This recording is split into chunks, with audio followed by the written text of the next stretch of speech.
Alerte jurisprudentielle de la Cour d'appel du Québec.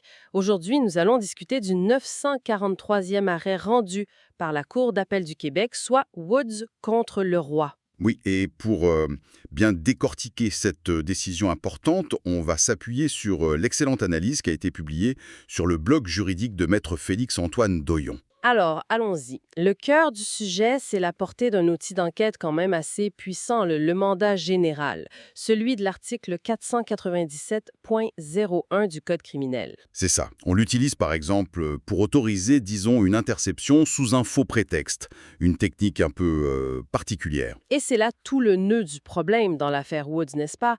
Est-ce que ce mandat général, qui visait au départ à encadrer les atteintes à la vie privée, peut aussi valider une opération policière qui irait à l'encontre d'autres droits fondamentaux? Exactement. La question centrale, c'est est-ce que l'article 487.01 permet d'autoriser une technique d'enquête qui viole l'article 10 de la Charte? L'article 10, donc, le droit d'être informé des motifs de sa détention sans délai, et aussi le droit à l'avocat. Oui.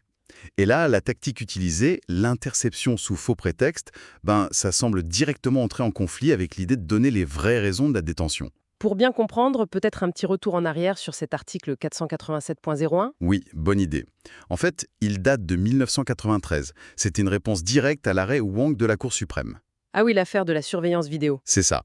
À l'époque, la surveillance vidéo clandestine, ça soulevait beaucoup de questions sur la vie privée, donc l'article 8 de la Charte.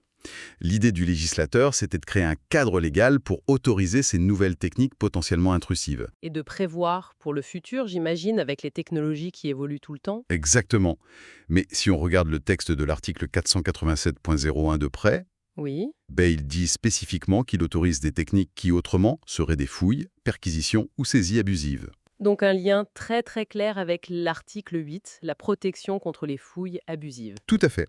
Et si on va voir au paragraphe 3, il est dit que le mandat doit prévoir des conditions pour que l'opération soit raisonnable. Raisonnable. Raisonnable au sens de l'article 8. Il n'y a rien dans le texte qui parle d'assurer le caractère raisonnable d'atteinte à d'autres droits, comme ceux de l'article 10. D'accord. Pourtant, l'avocat de la poursuite, le ministère public, a quand même tenté un parallèle avec une autre affaire, non? Orbensky. Oui, l'arrêt Orbensky. C'est l'affaire où la Cour suprême avait dit qu'un test de sobriété sur le bord de la route limitait implicitement le droit à l'avocat parce que, atteindre l'avocat aurait rendu le test inutile. Et alors, pourquoi ça ne s'appliquerait pas ici? La Cour d'appel du Québec, dans Woods, a dit non. Elle fait une distinction importante. Dans Orbensky, la restriction au droit à l'avocat découlait nécessairement, c'était inévitable, de la nature même du test. Ok. Alors qu'ici, dans Woods, violer le droit d'être informé des vrais motifs de la détention, donc l'article 10, ce n'est pas une conséquence nécessaire ou inévitable du fait d'autoriser une fouille ou une perquisition sous 487.01. Je vois, c'est pas automatique. Autoriser la fouille, ça n'autorise pas à mentir sur les raisons, en somme. C'est ça. Et ça nous ramène à ce que la Cour suprême disait déjà dans Wang, C'est-à-dire, que c'est au Parlement de légiférer, de mettre des balises claires pour les techniques d'enquête qui peuvent toucher aux droits de la Charte, surtout quand on sort du cadre de l'article 8. Ce n'est pas aux tribunaux de le faire par interprétation. et la doctrine, les experts en droit, ils en pensent quoi?